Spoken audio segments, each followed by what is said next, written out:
Moving on ఆంధ్రప్రదేశ్లో భూముల అమ్మకాలు కొనుగోళ్లు అద్దరగొట్టేశాయి. రిజిస్ట్రేషన్ శాఖ అంచనా ఖజానా కళకళలాడిపోతోంది. ముఖ్యంగా ఎన్టీఆర్, కృష్ణా జిల్లాలు రిజిస్ట్రేషన్ల శాఖ ఆదాయంలో దుమ్ము దులిపేశాయి. రికార్డు స్థాయిలో డాక్యుమెంట్లు నమోదవుతూ ఉండడంతో ప్రభుత్వానికి కాసుల పంట పండుతోంది.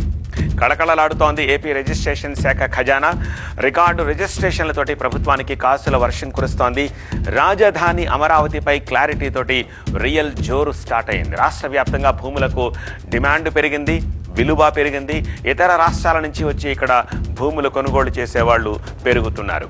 కూటమి ప్రభుత్వం వచ్చినప్పటి నుంచి అమరావతి నిర్మాణంపై స్పెషల్ ఫోకస్ పెట్టడంతో పాటు రాజధానిగా అమరావతికి చట్టబద్ధత లభించడంతో ఏపీలో రియల్ జోరు కనిపిస్తోంది. అమరావతితో పాటు రాష్ట్ర వ్యాప్తంగా భూములకు విలువ పెరగడంతో ఇతర రాష్ట్రాల నుంచి వచ్చి ఇక్కడ భూములు కొనుగోలు చేస్తున్నారు. గత ఏడాదితో పోలిస్తే ఈ సంవత్సరం రాష్ట్ర వ్యాప్తంగా దాదాపు 1100 కోట్ల రిజిస్ట్రేషన్ శాఖ ఆదాయం పెరిగింది. గత ఏడాదితో పోలిస్తే ఎన్టీఆర్ జిల్లాలో 11%, కృష్ణా జిల్లాలో 10% ఆదాయం వృద్ధి చెందింది.